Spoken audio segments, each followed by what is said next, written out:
Afikatif itu gaya kepemimpinan, kalau orang Jawa bilang tuturi handayani. Nah, dalam tuturi handayani ini saya coba mengayomi, dalam arti bagaimana tim saya ini bisa bekerja dengan harmonis. Tentunya dengan sebagai harmonis itu apa sih yang harus saya pikir, saya harus juga lakukan terhadap tim. Coba tim ini juga, oh gue juga diuangke ya, gue juga didengar ya gitu loh. Dan gue juga diperhatikan gitu loh. Jadi ini juga salah satu yang kita harus juga lakukan. Kalau kita nggak mau juga deket dengan tim kita, apalagi kita sebagai atasan mau ketemu yang bawah aja supaya OB pakai jenjang-jenjang, saya rasa tim juga nggak akan enjoy, Pak. Jadi dengan Afikatif tadi, saya akan mencoba bagaimana tim yang ada di sini. Yuk kita sama-sama kerja harmonis untuk mendapatkan satu goal ini loh, goalnya. Ya itulah gaya kepemimpinan sebagai visioner. Visioner dari situ kita bisa menjabat.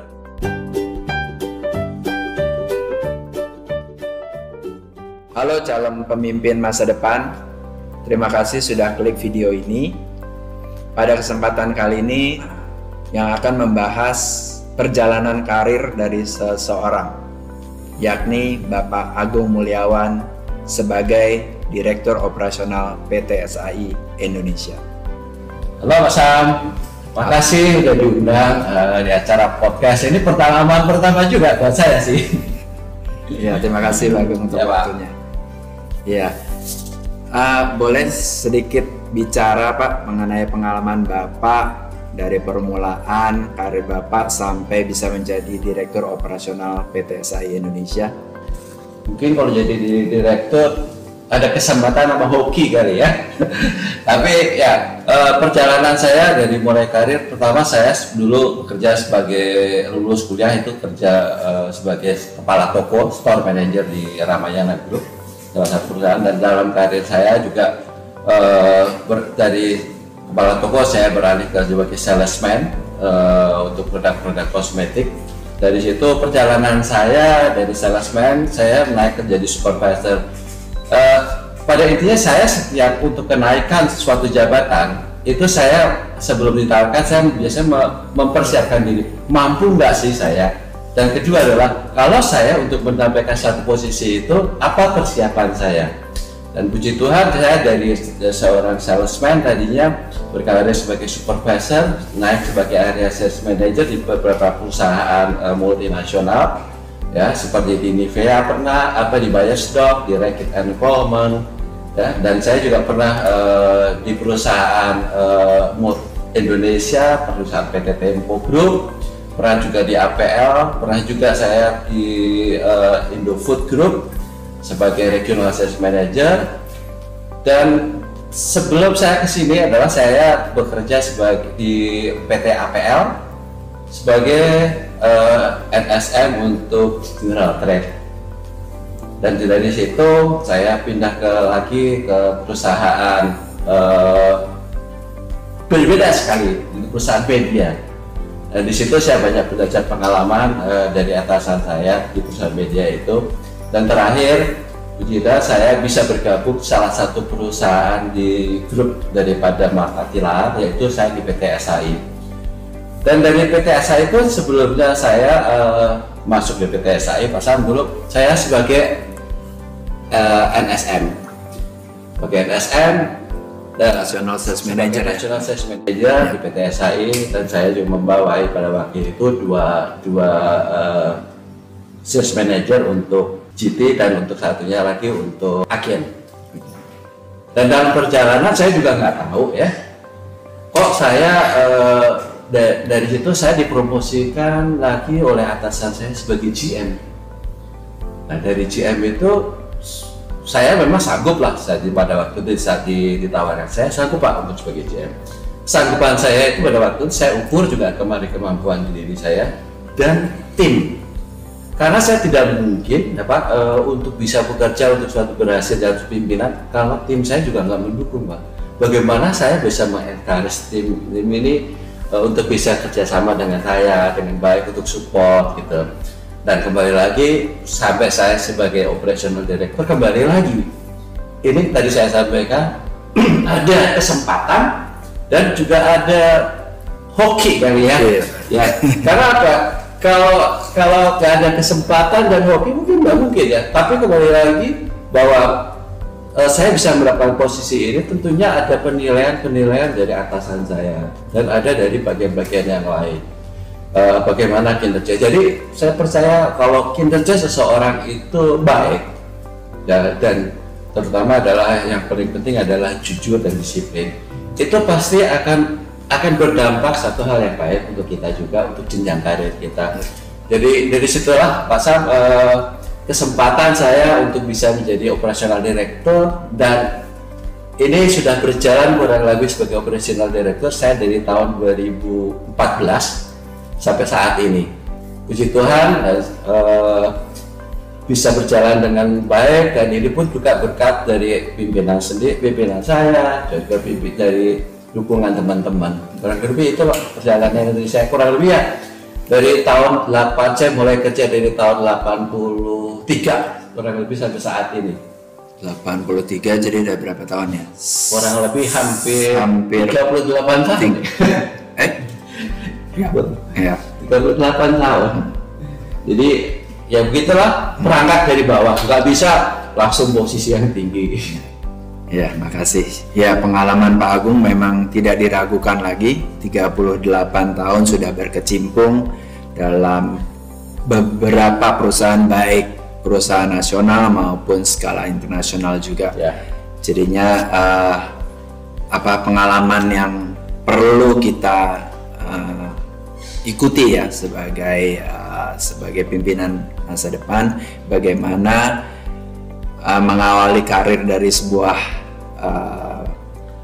toko ya, dari store manager, salesman, sales supervisor, lalu diangkat sampai ke berbagai industri, bahkan ke dunia media pun Bapak pernah menjalaninya sampai sekarang ya Pak ya. Itu merupakan pengalaman yang sungguh berarti. Dan yang memang sih Pak Sam, untuk perjalanan itu ya, kalau kita sebagai seorang mau sebagai seorang profesional beda ya Pak, kalau yang itu pemilik anak pemilik perusahaan ya bisa mungkin langsung, tapi kalau kita bisa sebagai profesional ya tentunya memang idealnya kita pengen suatu jabatan tertentu, langsung dari lulus bisa jabatan yang tinggi, tapi kembali lagi kita harus mengukur kemampuan kita dulu. Jangan sampai kita mau posisi yang tinggi tapi kita nggak punya kemampuan, nantinya kita akan stres sendiri dan pusing ya. Kalau ada pusing kita nggak bisa kerja, akhirnya akan berdampak kepada performance juga ya. Itu menurut saya sih. Oke. Nah Pak, bagaimana sih Pak, kan kita biasanya pernah dengar gaya kepemimpinan atau seperti apa sih Pak? Karena kan ada yang orang yang otoriter, atau ada orang yang empati, gaya kepemimpinannya, atau apa Pak? Seperti apa Pak gaya kepemimpinan Bapak? Kalau gaya saya, mungkin saya udah gado-gado ya, karena nggak mungkin saya menerapkan dalam suatu kepemimpinan hanya dengan satu gaya. Karena kalau dengan saya satu gaya, saya sebagai seorang otoriter, tentunya sebagai otoriter belum tentu ini bisa mencakup bisa membawa tim saya enjoy untuk bekerja. Jadi dengan beberapa pengalaman yang sebelumnya, saya juga harus memilah, saya untuk memimpin ini saya harus bisa menempatkan diri dengan gaya kepemimpinan saya sebagai apa. Salah satunya gaya kepemimpinan saya harus gaya kepemimpinan demokratis. Demokratis adalah pada saat saya mengambil satu keputusan penting kaitannya juga dengan operasional, dengan sesuai kerja saya nggak memutuskan sendiri, tetapi saya mengajak tim bagaimana dan keputusan ini akan kita ambil. Ya, dengan itu kita godok sama-sama. Akhirnya keputusan itulah yang akhirnya kita tuangkan setelah tim juga oke, kita akan menjalankan. Jadi gaya kepemimpinan salah satunya ya tadi Pak, gaya kepemimpinan demokratis yang saya lakukan. Otokratis saya juga saya lakukan, karena apa? Perlu sekali-sekali kita sebagai pimpinan juga perlu kita mempunyai harus sikap dalam memimpin ya, harus bisa mengambil satu keputusan yang memang perlu diambil untuk kebaikan. ini juga perlu. Tapi kalau kita sebagai pemimpin otokratis terus, mungkin dalam petik suatu saat kita nggak dibenci sama teman-teman. Di depan kita geng-geng, tapi di belakang kita mungkin nggak happy. Ya, gaya kepemimpinan saya ketika adalah orang sebutnya adalah afikatif. Afikatif itu gaya kepemimpinan, kalau orang Jawa bilang tuturi handayani. Nah, dalam tuturi handayani ini saya coba mengayomi, dalam arti bagaimana tim saya ini bisa bekerja dengan harmonis. Tentunya dengan sebagai harmonis itu apa sih yang harus saya pikir, saya harus juga lakukan terhadap tim. Soal tim ini juga, oh gue juga diuangke ya, gue juga didengar ya gitu loh. Dan gue juga diperhatikan gitu loh. Jadi ini juga salah satu yang kita harus juga lakukan. Kalau kita nggak mau juga deket dengan tim kita, apalagi kita sebagai atasan mau ketemu yang bawah aja supaya OB pakai jenjang-jenjang, saya rasa tim juga nggak akan enjoy, Pak. Jadi dengan afikatif tadi, saya akan mencoba bagaimana tim yang ada di sini. Yuk kita sama-sama kerja harmonis untuk mendapatkan satu goal ini loh, goalnya. Ya itulah gaya kepemimpinannya sebagai visioner. Visioner dari situ kita bisa menjabarkan kita punya misi-misi ini yang harus dicapai. Dengan kita menggabungkan tadi beberapa gaya kepemimpinan itu, saya harapkan ini bisa berjalan, Pak. Karena kalau saya pakai gaya satu kepemimpinan aja, mungkin juga nggak bisa optimal. Ya, setuju. Jadi inti dari gayanya Bapak ini intinya gado-gado ya Pak ya? Gado-gado Pak. Jadi harus bisa mencampur antara demokratis, otokratis sama afikatif dan visioner. Oke. Ya, itulah yang membuat Bapak bisa menjadi seperti sekarang ya Pak ya, menjadi direktur operasional saya. Kembali kali bahwa yang akan menilai kita sebagai kerja dengan baik adalah bagaimana merasakan adalah tim ya. Karena kalau tim nggak merasakan enjoy dalam mereka bekerja, tentunya ya kita juga nggak akan sukses, kita nggak akan didukung. Karena kesuksesan seorang pimpinan itu bukan dari pimpinan sendiri, tapi dari support dari timnya. Dari tim itu kalau support, tentunya kan hasilnya akan lebih optimal. Gitu. Nah, kan perjalanan Bapak di PT SA itu dari tahun 2010 ya. 2010 berarti sudah 12 tahun. Nah, kira-kira apa sih Pak yang bisa membuat Bapak enjoy, happy kalau bisa sampai 12 tahun? Biasanya kan yang kita kenal kan orang-orang suka, waduh 3 tahun pindah atau berapa tahun pindah. Nah, apa sih Pak yang membuat Bapak bisa bertahan selama 12 tahun? Ya, dulu pada waktu saya mengawali karir, saya memang mempunyai plan Pak. Sebagai plan adalah sekian tahun saya minimal harus seperti ini, harus bisa naik seperti ini. Dan terakhir ini saya waktu itu sebagai National Sales Manager dan naik sebagai GM. Dan saya di sini udah ada satu posisi yang lebih baik. Nah, posisi yang lebih baik itulah yang membuat saya pertama adalah, oh saya harus syukuri saya bisa seorang dari level yang tadi salesman bisa mendapatkan posisi ini adalah suatu hal yang saya harus patut syukuri. Dan dari syukur itulah ditunjang adalah dengan tim inilah yang saya katakan dengan atasan saya juga yang memberikan dukungan dan memberikan arahan. Karena saya yakin sebagai pemimpin juga nggak sempurna, terkadang kita perlu masukan dari atasan juga. Dan di sini adalah yang membuat saya enjoy adalah antara kerjasama dengan tim antara yang di bawah dan di atas ini kita saling menghargai dan sifat kekeluargaan gitu loh. Ini yang membuat saya enjoy. Karena apa? Saya pernah punya pengalaman di satu perusahaan yang tak perlu saya sebutkan. Saya dapat gaji pada waktu itu cukup lumayan. Posisi saya sebagai National Sales Manager. Tapi saya nggak enjoy. Saya hanya kerja di perusahaan itu nggak nyampe 1 tahun saya keluar. Karena apa? Kalau saya kerja tidak enjoy, tentunya saya tidak bisa memberikan hasil yang baik dan mengajak tim saya untuk bisa bekerja baik. Yang pertama. Kedua, tentunya saya akan merugikan diri saya sendiri. Kalau dengan tidak enjoy, saya akan tertekan.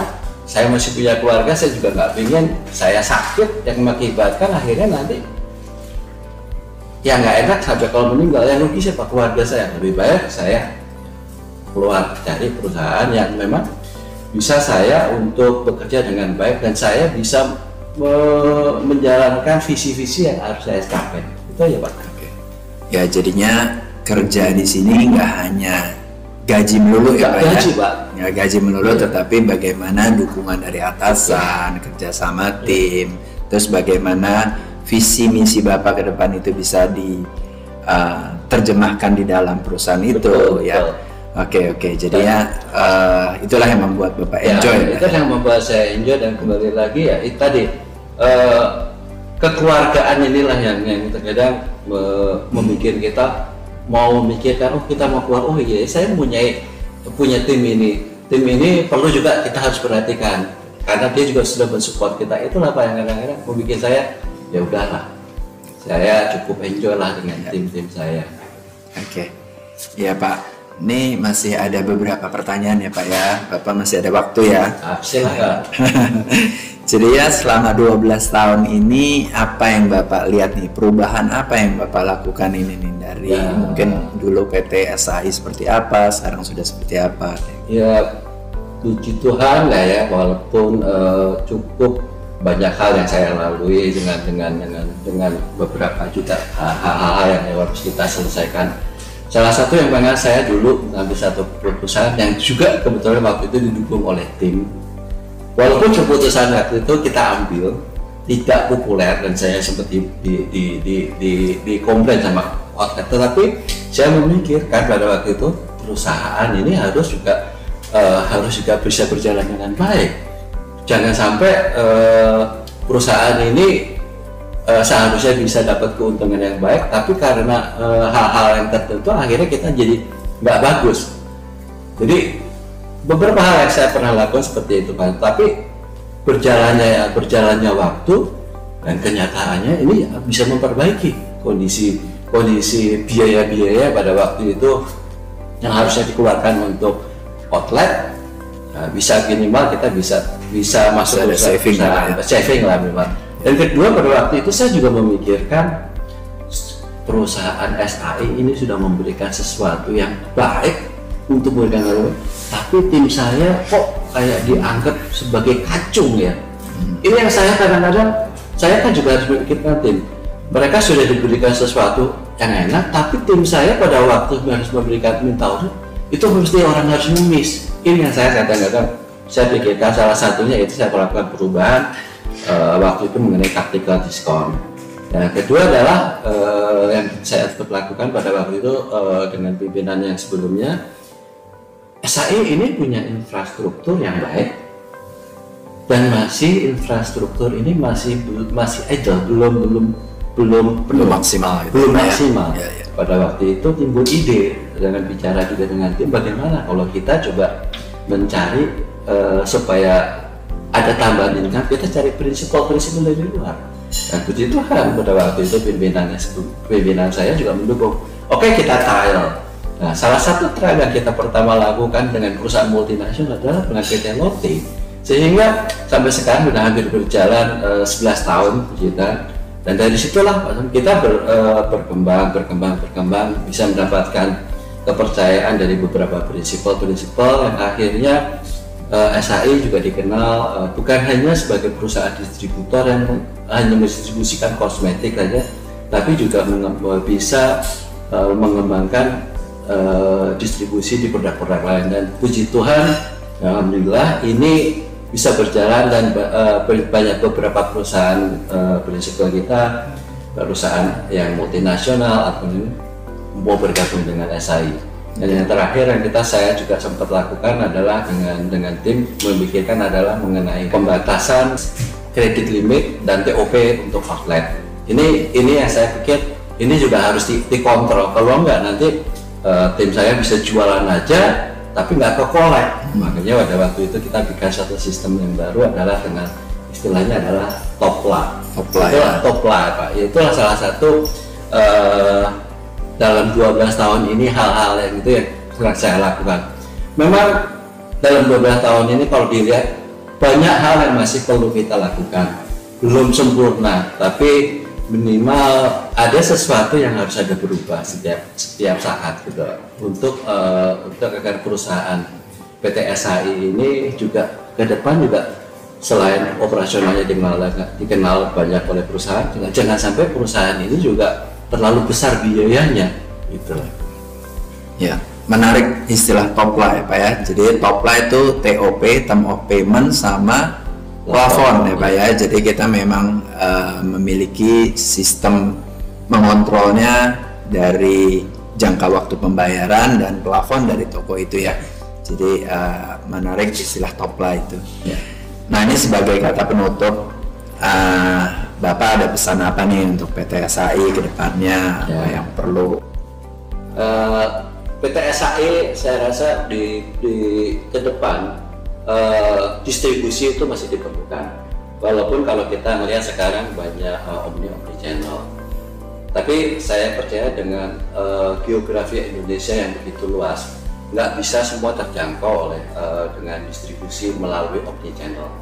Tetapi yang saya katakan, memang untuk distribusi ke depan memang akan stuck. Tetapi buat SAI ada suatu opportunity yang baru Pak Sam, yaitu adalah kita mempunyai cabang-cabang yang mempunyai gudang. Dan dengan berkembangnya digital marketing dan berkembangnya omni channel yang di mana-mana, dengan salah satunya adalah yang sekarang yang kalau kita tahu ada seperti Lasa, ada Blibli. Dan mereka tentunya juga memikirkan bagaimana sih konsumen gue yang di Surabaya kalau beli bisa harganya lebih murah ongkirnya. Tentunya kalau dikirim dari Jakarta kan itu mahal. Nah ini sebenarnya buat SAI kesempatan untuk memperbesarkan logistik providernya sebagai provider logistik yang ke depan ini akan pasti banyak digunakan. Karena beberapa perusahaan asing itu mereka tentunya ke Indonesia sudah nggak mau memikirkan, oh gua harus punya gudang, harus punya ini. Ya, jadi kurang lebih itu pasang yang saya katakan. Yang kedua adalah untuk menunjang itu semua perlu adalah sistem yang baik, ya, sistem yang mendukung dengan era digitalisasi sekarang ini. Ini yang perlu diperbaiki untuk SAI bisa go public, bisa run lebih baik. Dan ketiga adalah SDM tetap harus ada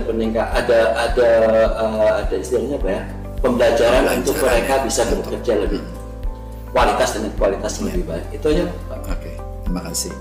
Jadi intinya perusahaan distribusi kedepannya masih tetap eksis, masih bisa eksis, tetapi harus didukung oleh sistem dan teknologi dan sumber daya manusia yang berkualitas. Bapak Agung Mulyawan merupakan Direktur Operasional PT SAI Indonesia. Bapak yang memiliki 2 anak laki ini berpengalaman di bidang sales dan distribusi di berbagai macam perusahaan, baik lokal maupun luar negeri.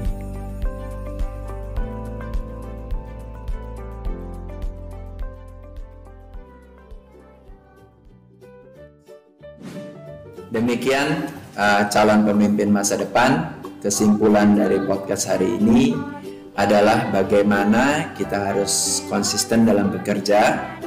Ya, kita harus kerjakan sesuatu, tidak hanya kita mencari uang saja di dalam pekerjaan, tetapi di sini adalah kesenangan kita sehingga kita selalu bisa enjoy, menikmati apa yang kita kerjakan. Sehingga apa yang kita kerjakan itu bisa membuahkan hasil maksimal dan kita tidak menjadi orang yang stres atau orang yang takut dalam bekerja. Aduh, saya harus ini, saya takut sama bos ini. Tetapi pengalaman dari Pak Agung itu membuat kita belajar bagaimana seseorang bisa enjoy dalam bekerja karena sesuai dengan passion yang dimilikinya. Terima kasih Pak Agung Mulyawan yang sudah bisa bergabung dalam podcast kali ini. Mudah-mudahan podcast kali ini juga bisa memberikan inspirasi bagi calon pemimpin masa depan sehingga apa yang kita sampaikan di sini bisa membuahkan hasil yang bermanfaat. Terima kasih Mas Sam, dan semoga apa yang kita bicarakan hari ini juga bisa mengedukasi calon-calon pemimpin yang akan ke depan. Oke. Terima kasih, sampai jumpa dalam podcast berikutnya. Salam calon pemimpin.